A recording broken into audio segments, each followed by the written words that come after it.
Unidad 6, desnutrición. Dentro de la epidemiología de la desnutrición en nuestro país, vamos a ver que en la encuesta del 2018, 4.4% de la población presenta bajo peso, el 14.9% desnutrición crónica y 1.5% emaciación. Esto en población pediátrica, observando que la población mucho más vulnerable es aquella que se encuentra dentro de hogares indígenas y con aquellas condiciones socioeconómicas vulnerables y aquellos hogares que presentan una inseguridad alimentaria moderada a severa, ¿no? En este caso estamos hablando de niños menores de 5 años de edad. Justamente es la población mucho más vulnerable, por lo que se propone que se pudieran establecer políticas públicas enfocadas a dar pues bienestar en este grupo vulnerable y también poder apoyar a aquellas comunidades que presentan mayores carencias económicas, sociales, de salud. Se dice que la desnutrición, por definición, es un estado patológico, inespecífico, sistémico y potencialmente reversible que se origina como resultado de la deficiente incorporación de los nutrimentos a las células del organismo y se presenta en diversos grados de intensidad y variadas manifestaciones clínicas de acuerdo con los factores ecológicos. Abarca desde las manifestaciones de deficiencias específicas de vitaminas hasta la depresión de los tejidos corporales. La desnutrición es un estado de adaptación nutricia para sobrevivir a la carencia de nutrimentos y también a la frecuencia de infecciones. Hemos hablado en clases anteriores de este círculo vicioso desnutrición, infección, desnutrición, lo cual va muy de la mano justo con esta diapositiva. El organismo modifica también su patrón biológico de normalidad, creando condiciones de adaptación nuevas, que es lo que hemos comentado también, que se denomina homeoresis, que es un proceso de adaptación ante un cambio biológico o una agresión, como en este caso es la carencia de nutrimentos. Por su clasificación etiológica, la desnutrición se va a dividir o clasificar en primaria, secundaria y mixta. La desnutrición primaria está principalmente enfocada a aquella carencia en la accesibilidad de alimentos, ya sea por una cuestión social, cultural, económica o por el poder adquisitivo insuficiente que permita una adecuada ingesta dietética. En cuanto a la desnutrición secundaria, podemos hablar de que hay algunos factores que pueden determinar que no haya un adecuado aprovechamiento de los nutrimentos consumidos por el organismo. Puede deberse a alguna enfermedad que interfiere en la ingestión de alimentos, puede deberse a un incremento en los requerimientos energéticos o de necesidades nutrimentales específicas. Se puede deber a una deficiente digestión y absorción, a una dificultad para poder utilizar estos nutrimentos o también cuando hay presencia de incremento en la excreción de los mismos. La desnutrición mixta se refiere justo a una combinación de lo que es una desnutrición primaria y secundaria. Por su intensidad, se va a clasificar la desnutrición en primer grado, segundo grado o tercer grado. Cuando nos referimos a la desnutrición de primer grado, el peso corporal corresponde de 76 al 90% del esperado para la edad y para la talla o estatura, así como la velocidad de crecimiento, el desarrollo psicomotriz y la pubertad. Son normales o tienen un retraso leve. Es decir, hablamos de un déficit que puede ir de un 10 a un 14% aproximadamente del peso que correspondería para la edad o para la talla.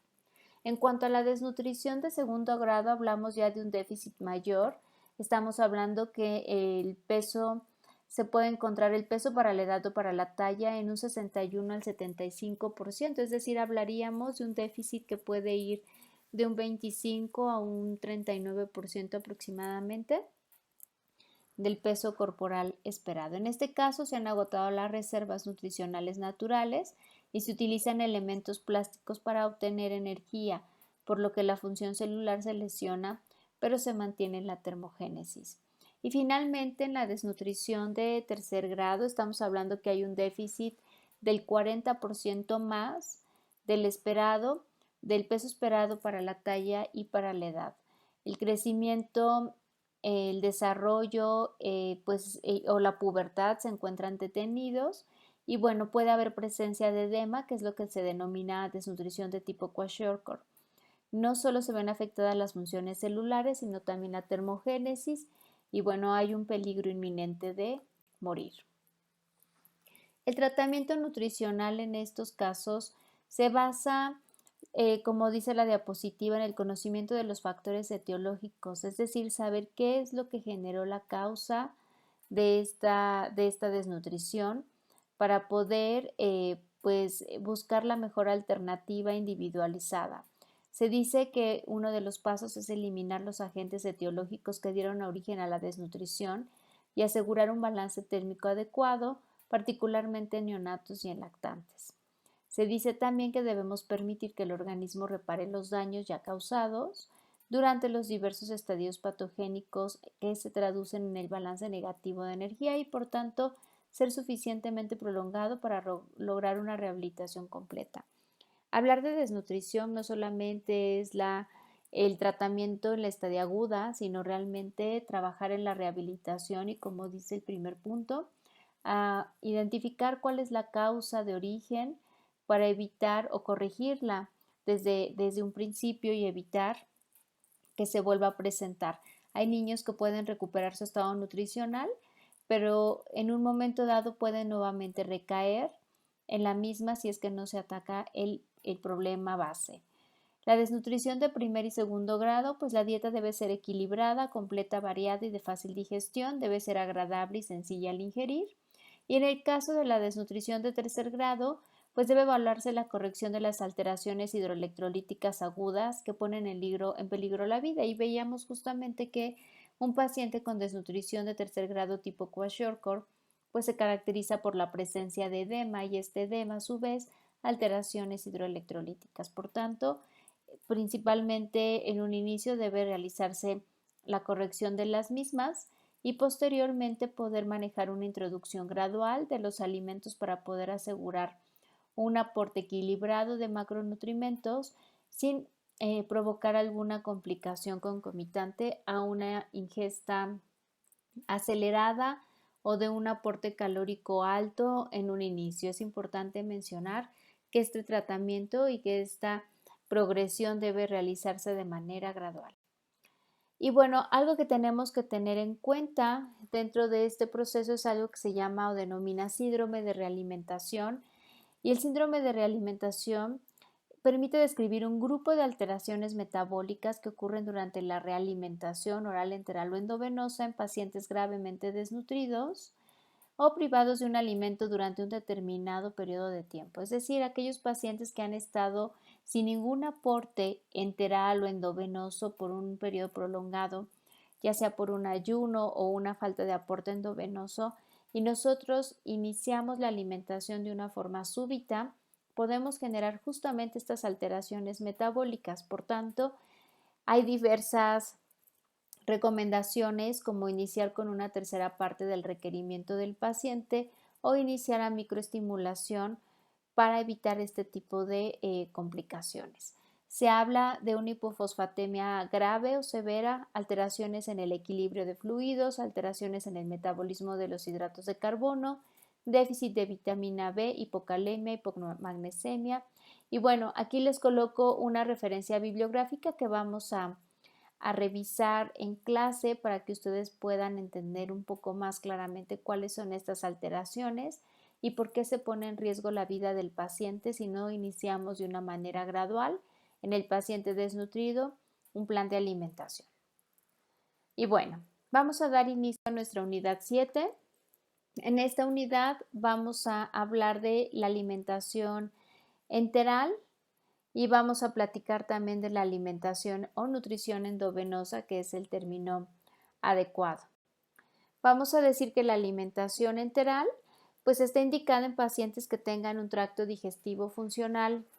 Incluye la alimentación por sonda, gástrica o intestinal, pudiéndose emplear módulos, suplementos o fórmulas, pues ya sea de forma artesanal o fórmulas comerciales que nos permitan llegar a cubrir el requerimiento del paciente a través de esta vía.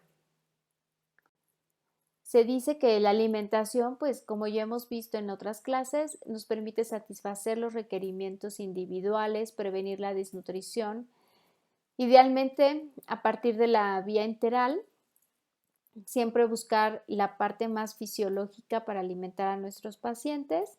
Y bueno, ventajas que se han observado, pues es que un paciente bien nutrido va a tener menor riesgo de morbimortalidad, va a tener una menor estancia hospitalaria, su calidad de vida va a mejorar, va a haber una recuperación mucho más oportuna y el costo hospitalario va a ser menor.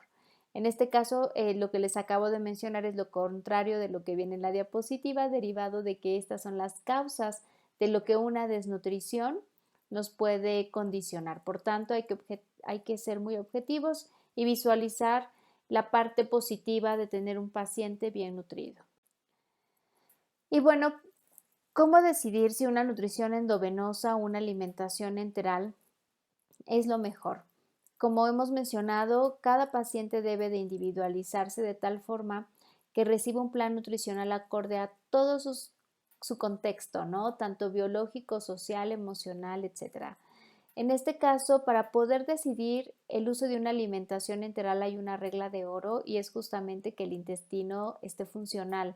Y si es funcional, pues nos va a permitir una atrofia intestinal. Si tenemos un intestino que no funciona porque no está recibiendo, o tal vez funciona, pero que no está recibiendo alimento y por tanto no es funcional, pues va a llegar a atrofiarse y hemos platicado de esto, donde puede haber una atrofia de las vellosidades intestinales y esto a su vez generarnos deficiencia enzimática o una producción enzimática que va a impactar en mala absorción intestinal. Hablamos que puede haber menor riesgo de infecciones porque hay una menor riesgo de traslocación bacteriana, se mantienen las funciones primarias del tracto gastrointestinal y bueno, obviamente el costo en comparación con una nutrición endovenosa, pues es importante esta diferencia. Por tanto, vamos a decir que si el intestino funciona, pues debemos de utilizarlo.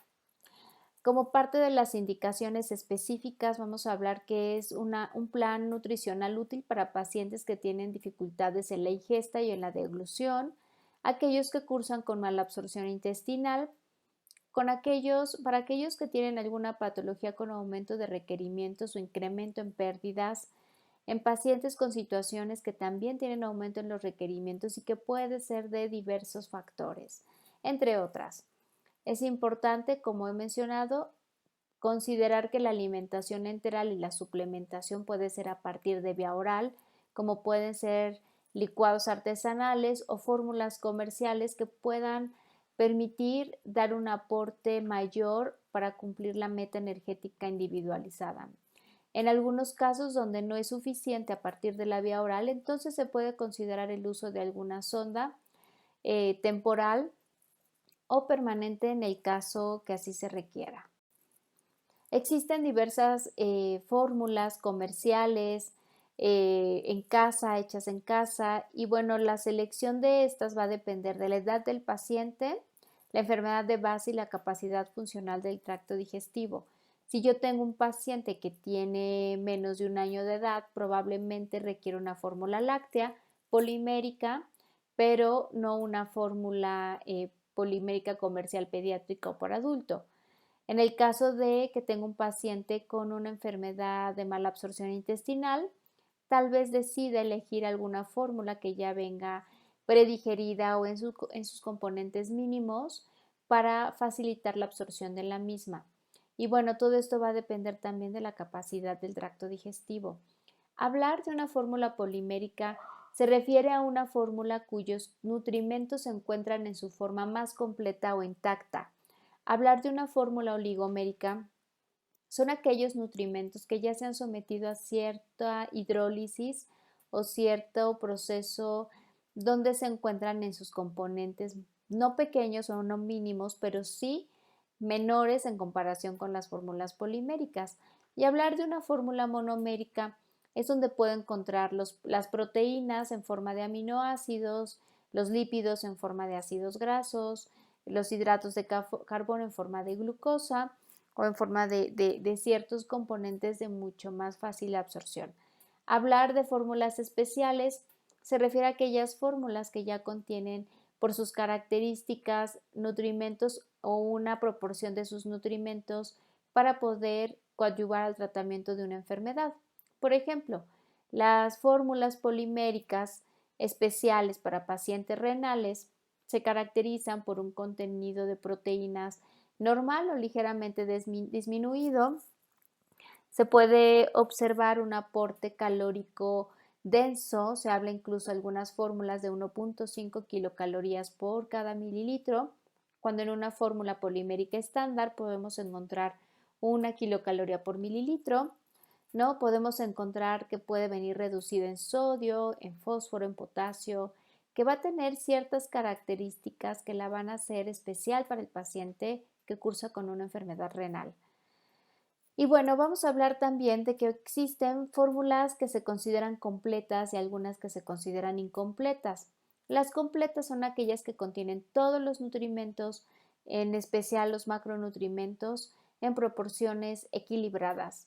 Hablar de una fórmula incompleta, podemos hablar de aquella fórmula que puede carecer de lípidos o bien que pueden incluso ser fórmulas modulares que contienen cada nutrimento de manera individual, como pueden ser las proteínas o como pueden ser los módulos de aceite o de hidratos de carbono. Entonces, no cuenta con los 3 macronutrimentos, por tanto, eso no le da la característica de completa. Dentro de la vía de administración vamos a hablar que está la infusión gástrica o la infusión postpilórica, es decir, la administración de una sonda que va a llegar directamente al estómago, como en el caso del primer ejemplo, o que bien va a llegar después del píloro, es decir, una sonda transpilórica. También vamos a observar que hay sondas que son permanentes y aquellas que son temporales. Las sondas temporales deben de permanecer en un periodo menor de 3 meses aproximadamente y las permanentes deben de indicarse en un periodo mayor a este tiempo. Y la finalidad pues es evitar procesos infecciosos y obviamente garantizar también el completo aporte nutrimental para la recuperación o mantenimiento de nuestros pacientes.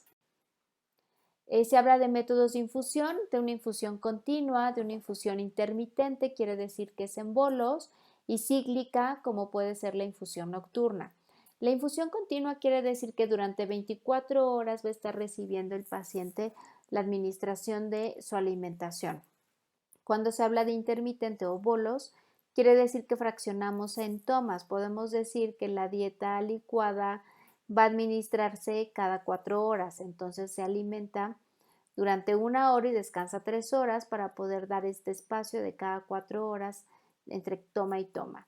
Y la alimentación cíclica o el método de infusión cíclico quiere decir que puede permanecer durante cierto tiempo continuo, se suspende para nuevamente reiniciarse en el mismo horario de la toma previa. Por ejemplo, podemos iniciar a las 8 de la mañana y termina a las 8 de la noche, iniciamos y terminamos a las 8 de la mañana, tiene 12 horas de infusión continua y se suspende a las 8 de la mañana para que durante el día el paciente pueda alimentarse por vía oral. Nuevamente a las 8 de la noche del siguiente día reiniciamos y bueno, eso es lo que le da la característica de cíclica. Aquí les menciono, de hecho, desde el rango de edad mínimo, que son en prematuros, cuál es el ritmo inicial de infusión y podemos ver que en adultos o mayores de 14 años, que ya entrarían dentro de esta característica el adulto, se puede administrar de 30 a 60 mililitros por hora. Se puede dar una infusión mayor, va a depender del volumen de cada toma. Sin embargo, es importante también considerar la capacidad gástrica y la permanencia a veces sin ninguna movilidad en el paciente, por ejemplo, que se encuentra encamado y que esto a su vez también puede repercutir en el vaciamiento gástrico. Entonces también es funcional estar midiendo el residuo gástrico para valorar que ese vaciamiento sea adecuado entre toma y toma.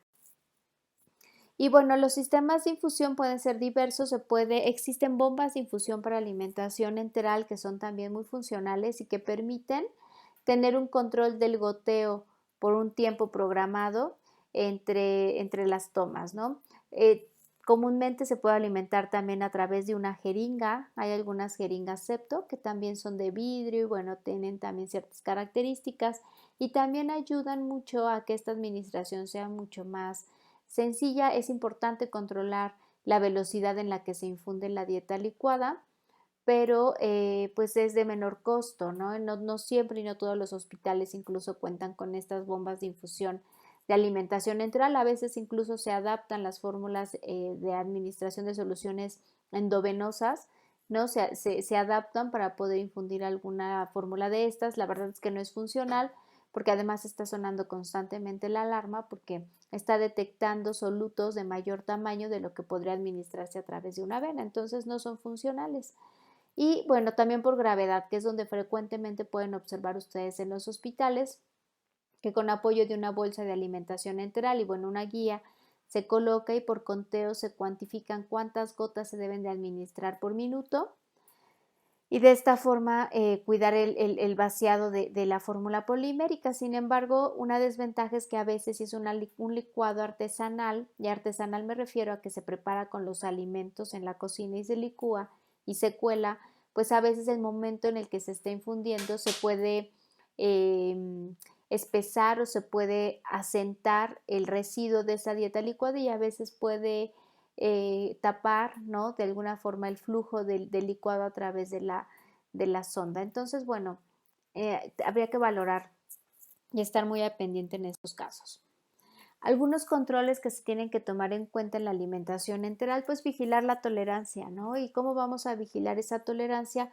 Pues con los signos o síntomas que vayamos observando o nos vaya refiriendo el paciente. La presencia de vómito, el reflujo, la aspiración, ¿no? En este caso también del residuo, si hay distensión abdominal, si hay alteración en las evacuaciones. Entonces, estos datos son muy importantes en el paciente que está despierto y sobre todo en el paciente adulto es mucho más fácil que nos pueda referir cómo se siente y algún síntoma en particular.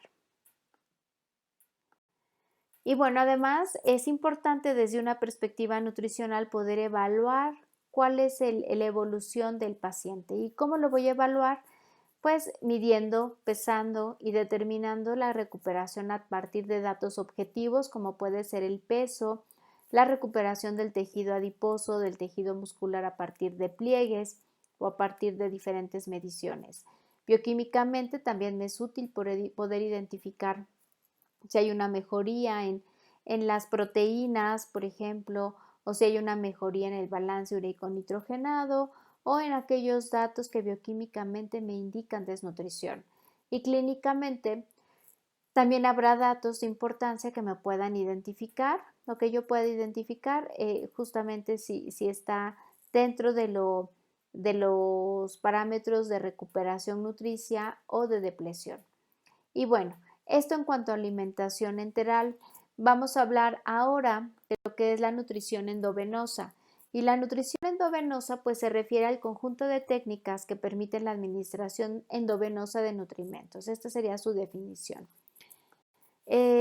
¿Cuál es el objetivo? Pues mantener y restablecer un adecuado estado nutricional, proporcionar todos los nutrimentos necesarios a partir de glucosa, lípidos, aminoácidos, vitaminas y todos los oligoelementos y minerales que también puede contener nuestra nutrición endovenosa. Es importante evitar deficiencias de ácidos grasos esenciales, mantener un balance positivo de líquidos y nitrógeno, y aquí, bueno, cuidado con el positivo, tendría que estar de alguna forma dentro de lo esperado, ¿no? Sin que esto nos permita llevar edema al paciente, pero tampoco a deshidratación. Mantener la masa muscular y proporcionar las calorías de acuerdo a las demandas metabólicas. Es importante esta alternativa como parte del apoyo nutricional y que nosotros podemos aportar los nutrimentos necesarios, pero siempre y cuando nuestro paciente no pueda recibir nada por una vía digestiva o por el uso del tracto digestivo gastrointestinal. Sobre todo porque hablamos que una nutrición endovenosa no cumple la fisiología, ¿no?, que normalmente llevamos a cabo cuando nos alimentamos por vía enteral. Por tanto, es indispensable cuidar esta indicación, ¿no? Puede utilizarse también para cubrir las necesidades nutricionales o para complementar la dieta oral o enteral. En algunos casos de pacientes con una demanda energética alta, como puede ser un paciente oncológico, por ejemplo, y donde no es posible complementar ya sea por vía oral o enteral su requerimiento y tal vez se encuentra con una desnutrición importante, bueno, la nutrición endovenosa se puede justificar para proteger el estado nutricional del paciente, recuperarlo y también esto a su vez pues va a permitir una mejor evolución médica y clínica de acuerdo al tratamiento que esté recibiendo. Entonces, como indicaciones vamos a decir que la nutrición parenteral está indicada cuando el tracto digestivo no es funcional, ya sea por obstrucción o inaccesibilidad, con la previsión de que esta condición se mantendrá al menos por 7 días. Si yo tengo un paciente en estas condiciones, pero que su ayuno puede ser de 3 a 4 días, la intención es no ser invasivo y no colocar una nutrición endovenosa. Sin embargo, si nosotros tenemos un paciente que por su diagnóstico podemos casi prever, ¿no?, que va a quedar en ayuno por un periodo mayor de 7 días, pues valdría la pena considerar el uso de una nutrición endovenosa. Se dice que también cuando existe un deterioro del estado nutricional definido de al menos el 10% del peso corporal o un estado de hipercatabolia grave con rápida alteración de su composición corporal y que de igual forma no recibirá nada por vía oral de 5 a 7 días, pues también es un paciente candidato a recibir nutrición endovenosa. Ahora, nuevamente insisto, tracto digestivo no funcional es una indicación absoluta. Sin embargo, también vamos a observar algunas indicaciones relativas, como las que ya mencionaba previamente. Algunos de los ejemplos de un paciente con tracto digestivo no funcional, vamos a encontrar algunos ejemplos, como puede ser un paciente con resección intestinal, un síndrome de intestino corto. Ustedes saben que en este caso, pues hay fases del intestino corto donde se puede reiniciar la alimentación, pero en un inicio se recomienda pues mantener una nutrición endovenosa para evitar depresión del paciente. Una isquemia mesentérica, obstrucción intestinal, fístulas intestinales de alto gasto, un recién nacido de bajo peso al nacimiento. Entonces, estas serían algunas de las indicaciones, digamos que, pues, absolutas, ¿no? También deberíamos de considerar algunos factores como la previsión de la duración de la terapia nutricional, porque esto también se puede asociar a diversas complicaciones que puedan presentar nuestros pacientes. El requerimiento calórico y proteico, es decir, establecer una meta para saber cuánto es lo que requiere y cuánto tengo que planear en cuanto a las progresiones de la nutrición hasta llegar a esta meta. La limitación de la infusión hídrica. Hay pacientes que por restricciones hídricas no podemos a veces cumplir o cubrir el 100% de lo que nutricionalmente necesita. Son pacientes que a veces pueden tener medicamentos, pues algunas soluciones intravenosas para mantenimiento, para corrección, para medicamento, para diversas cuestiones, ¿no? Entonces la nutrición es una infusión más que tendríamos que considerar y que también eso nos puede limitar el aporte. Y bueno, el acceso venoso disponible también es importante considerar. Algunas contraindicaciones que también necesitamos tomar en cuenta, pues es en pacientes que estén hemodinámicamente inestables, ya sea con hipovolemia, choque cardiogénico, choque séptico, entre otras, pues son pacientes que no son candidatos al uso de una nutrición endovenosa porque no es una prioridad en ese momento. Aquellos pacientes que cursen con desequilibrio ácido-base, desequilibrio hidroelectrolítico, alteraciones plaquetarias, sepsis relacionadas al catéter, pues serían algunas de las contraindicaciones para poder dar inicio a la nutrición endovenosa. Y bueno, se dice que la nutrición parenteral está relativamente contraindicada cuando no está específicamente indicada. Por tanto, hay que individualizar al paciente, ¿no? ¿Y cuáles son también estas contraindicaciones relativas? Pues cuando hay un ayuno inferior a 5 días en pacientes que no cursan con desnutrición, cuando hay un tracto gastrointestinal viable, cuando hay dificultad para obtener un acceso venoso, y pacientes que probablemente no necesitan de un soporte nutricional agresivo. Vamos a hablar que existen dos tipos de nutrición endovenosa. Una que es a partir de una vía periférica, que como su nombre lo dice, pues se usa a partir de venas de menor calibre. Por tanto, el periodo de administración de esta pues es de 7 a 10 días, es un tiempo corto, ya que no puedo dar un aporte nutricional alto porque puedo condicionar algún daño endotelial. Por tanto, no suple totalmente las necesidades nutricionales y debemos de cuidar la osmolaridad que sea menor a 900 miliosmoles por litro. De no ser así, podemos condicionar una flebitis o algún daño mayor. En el caso de la nutrición endovenosa o nutrición parenteral central, pues nos permite administrar nutrimentos a partir de una vena central, como puede ser un ejemplo la vena cava superior, y esta sí nos permite poder administrar mayor cantidad de calorías, mayor cantidad de nutrimentos, porque justamente al ir a una vena de mayor calibre nos puede soportar una osmolaridad mayor que puede ir hasta más de 1000 miliosmoles por litro. Nuestros componentes de la nutrición pues van a ser los 3 macronutrientes que conocemos: hidratos de carbono, lípidos, proteínas, pero también algunos electrolitos, oligoelementos, vitaminas, aditivos. Y como aditivos podemos encontrar la glutamina, la carnitina, algunas otras, la heparina, algunas otras soluciones que nos van a permitir administrar lo que nuestro paciente necesita de acuerdo a sus condiciones. Es importante, chicos, mencionar que debemos individualizar, y esa es la clave para poder monitorear y poder obtener lo que nosotros esperamos como meta en cada paciente. Y bueno, ¿cómo vamos a determinar una nutrición endovenosa? Pues tendremos, ¿no?, que considerar el aporte energético. Eso es lo que nosotros hemos venido haciendo a lo largo de este módulo, donde ustedes ya saben determinar el requerimiento energético basal o el gasto energético basal para poder determinar actividad física, factor de crecimiento en caso de ser necesario, corrección de la malnutrición preexistente, y poder obtener con esto el gasto energético total o valor energético total a partir del cual voy a partir para poder establecer lo que mi paciente necesita. En este caso, en cuestión de adultos hemos hablado ya de la ecuación de Harris-Benedict. Hay otra fórmula directa, la calorimetría indirecta, y en el caso de niños existen diversas fórmulas como Schofield, Dietz, recomendación energética para la edad de FAOMS, que son las tablas que platicamos en una de las clases anteriores, y hay otra fórmula que se llama Cadwell-Kennedy, que se utiliza para niños menores de 1 año de edad.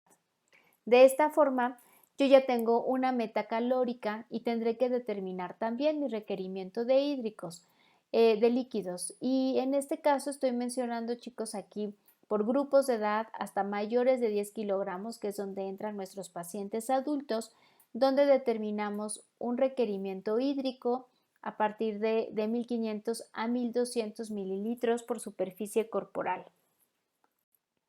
Existe esta fórmula que también me permite determinar requerimiento hídrico, que se llama Holiday-Cigar. Holiday-Cigar, de acuerdo al peso, rango de peso, me recomienda un volumen hídrico. En el caso de pacientes mayores de 20 kilos, como son los adultos, se recomienda 1500 mililitros más 20 mililitros por cada kilogramo arriba de 20 kilogramos.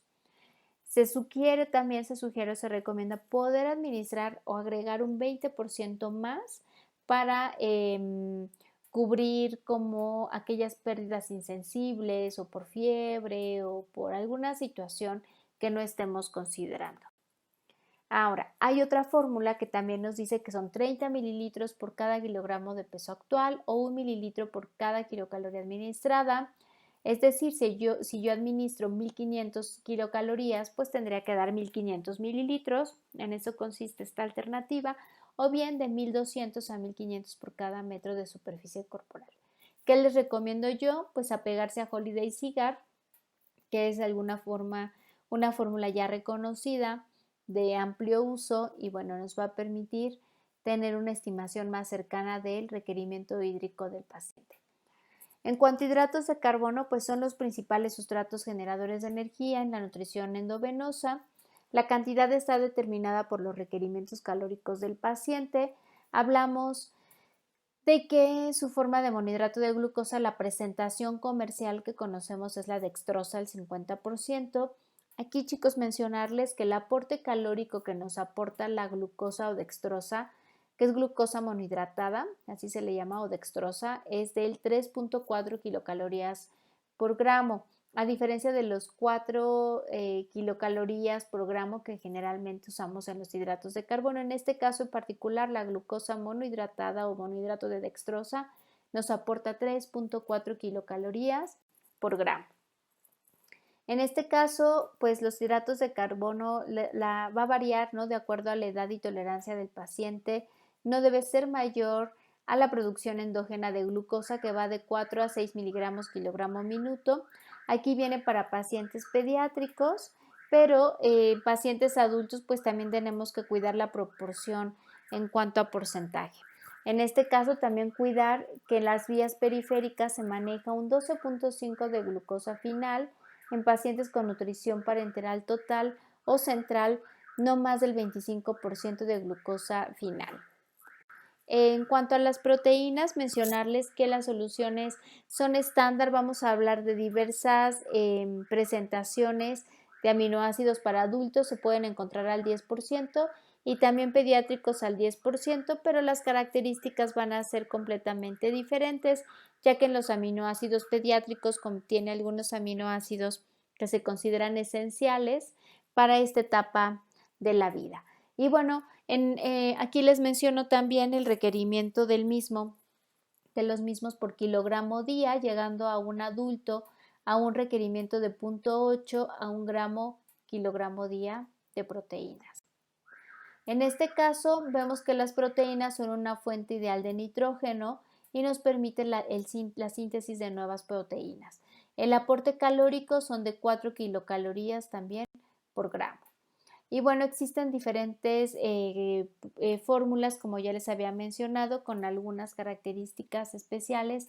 Aquí hay, por ejemplo, aminoácidos para pacientes con enfermedad hepática, que contiene mayor cantidad de aminoácidos de cadena ramificada, para pacientes con enfermedad renal, donde contiene histidina o aminoácidos esenciales, o para pacientes pediátricos, como ya mencionaba alguna de las características, y se dice que en su composición total no debe de tener más del 2% de proteínas en su volumen total, y en el caso de tratarse de una nutrición parenteral total o central, no más del 4% del volumen total. Ahora, en cuanto a lípidos, hablamos que pues se administran en forma de emulsiones, son emulsiones isotónicas, se pueden administrar vía periférica, incluso pueden funcionar como con un efecto buffer porque su pH no es tan ácido. Constituye una importancia en la fuente energética y bueno, podemos ver que son soluciones de alta densidad energética, aporta entre el 25 al 40% de las kilocalorías no proteicas, por tanto podríamos hacer una comparación donde una nutrición enteral endovenosa sin considerar las proteínas podría aportarme 60% de hidratos de carbono y 40% a partir de lípidos. Estas emulsiones pueden ser a base de soya, fosfolípidos de huevo y glicerol. Hay algunas fórmulas que contienen triglicéridos de cadena media y larga. Son combinaciones que funcionan muy bien, derivado de que los triglicéridos de cadena media no requieren de sales biliares, por ejemplo, cuando se administran a partir de la vía enteral, y son de fácil absorción, pero en el caso de la nutrición endovenosa tampoco requieren carnitina para la beta-oxidación de los ácidos grasos, lo cual permite un adecuado aprovechamiento como fuente energética. El requerimiento en adultos va de 1 a 1.5 gramos kilogramo día, y bueno, las dosis para pacientes pediátricos también aquí se las menciono. Es importante pues cuidar las sobrecargas, que no se dé una sobrecarga de lípidos, porque puede favorecer hepatomegalia, ictericia o un síndrome colestásico, pero también puede conjugarse junto con la plaquetopenia o favorecer plaquetopenia. Los lípidos inhiben la agregación plaquetaria, por tanto, si hay pacientes que cursen con plaquetas bajitas, deberíamos de suspender o disminuir la cantidad de lípidos administrados. Y bueno, ya comentábamos justamente aquellas emulsiones que contienen triglicéridos de cadena larga y media, pues son muy funcionales, disminuyen la incidencia de alteraciones enzimáticas hepáticas y no dependen de carnitina, como ya mencionábamos, para su metabolismo, y va a mejorar una relación de HDL-LDL. Ahora, en cuanto a los nutrimentos específicos inorgánicos, en este caso, pues hablamos de sodio, potasio, calcio, magnesio y fósforo. De acuerdo a si son menores o mayores de 10 kilogramos, esta es la recomendación que se da para su administración. Es importante mencionar que una nutrición endovenosa no debe utilizarse nunca para la corrección de electrolitos. La nutrición endovenosa debe de aportar únicamente el requerimiento del paciente. Si un paciente requiere una dosis mayor de algún electrolito en específico, deberá administrarse en Y para poder cubrir el mismo. En cuanto a las vitaminas, bueno, pues las vitaminas son fotosensibles, pueden llegar a observar en algunos hospitales que las vías, no las guías estas donde se va administrando la infusión, pues viene cubierta de un color oscuro, algunas veces las tapan, ¿no? Y justamente es para no perder la actividad de las vitaminas. Se administra también dependiendo de la edad, de la patología. Y bueno, aquí vienen los requerimientos. En el paciente adulto, 10 mililitros de MBI de adulto es suficiente. No tendríamos por qué dar una mayor cantidad, que también puede traer algunas complicaciones. Las vitaminas deben aportarse de acuerdo a las recomendaciones diarias. Se sugiere no dar más de 10 mililitros al día del MBI. Las vitaminas del complejo B se agotan en una semana, también es importante mencionarlas, y las de las vitaminas A, C, D se agotan también en un mes. Entonces, también es importante considerar muchas veces su administración a partir de aditivos, en caso de que sí existan, como es el caso de la vitamina C, para evitar depleción de estas. Los oligoelementos, bueno, vamos a encontrar que se encuentra el zinc, el cobre, el manganeso, el yodo, el flúor, ¿sí? Algunos otros nutrimentos o sales que también es importante administrar como parte de derivado de que pues es un paciente que se encuentra en ayuno, que no está recibiendo su alimentación y por tanto hay que proveerles estas a partir de las infusiones de nutrición endovenosa.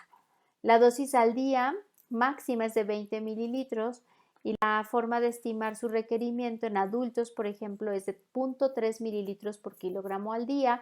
Sabemos que en aquellos pacientes con un peso alto, pues obviamente el multiplicar 0.3 por el peso nos dará un resultado mayor a 20 mililitros, en cuyos casos solamente se recomienda administrar un máximo de 20 mililitros, es decir, no aplicaría el 0.3 mililitros por kilo, sino los 20 mililitros máximo permitidos por esta característica, ¿no? Y bueno, tenemos que monitorear a nuestro paciente también a partir de la evaluación antropométrica, poder pesar, medir, saber su condición y si se va recuperando en el caso del paciente con desnutrición. Obviamente la valoración bioquímica y clínica que nos permite identificar si hay mejoría en la evolución nutricional de nuestro paciente. Las pruebas de funcionamiento hepático son importantes porque nos permiten identificar la presencia de infiltración de grasa que se manifiesta por hepatomegalia, pero también la elevación de las aminotransferasas y la colestasis. Por tanto, si existe acumulación hepática de grasa y aumento de los depósitos de glucógeno secundario a un aporte excesivo de hidratos de carbono, pues tendremos que estar monitoreando las pruebas de funcionamiento hepático para poder definir qué plan seguiríamos, ¿no? Como puede ser un ciclado de una nutrición endovenosa o incluso también la alimentación entera, la microestimulación. Por tanto, semanalmente sí tendrían que estarse monitoreando estas pruebas. También monitorear semanalmente colesterol y triglicéridos, la biometría hemática, un control de líquidos, que este puede ser inclusive de manera diaria, de acuerdo al balance de líquidos que se va reportando. En este caso, en pacientes con triglicéridos séricos mayores a 250 en lactantes o mayores de 400 en niños mayores, se decide reducir o suspender el aporte de lípidos. En el caso de las plaquetas, también debajo de 150,000 se sugiere reducir el aporte de lípidos, ya que se ha asociado justamente a una alteración en las plaquetas y linfocitos. Y bueno, el control de líquidos realizarlo de manera diaria. Finalmente, pues tener en cuenta las complicaciones a las cuales se somete un paciente que no es alimentado de una forma fisiológica, donde podemos observar alteraciones metabólicas que pueden ir justamente desde un síndrome colestásico, una hipoglucemia, hiperglucemia, alteraciones en los electrolitos, algunas complicaciones asociadas con la colocación del catéter, ¿no? Que puede ir desde una pues, perforación o algún daño mecánico, y las infecciosas, que son las más frecuentes, que se asocian generalmente con la colocación del catéter, pero también con la solución de nutrición parenteral. Entonces, anexo aquí algunas bibliografías de consulta para que ustedes puedan también referenciarlas. En clase iremos resolviendo algunas dudas que seguramente van a surgir y podemos profundizar un poco más en alguno de estos puntos. Muchas gracias.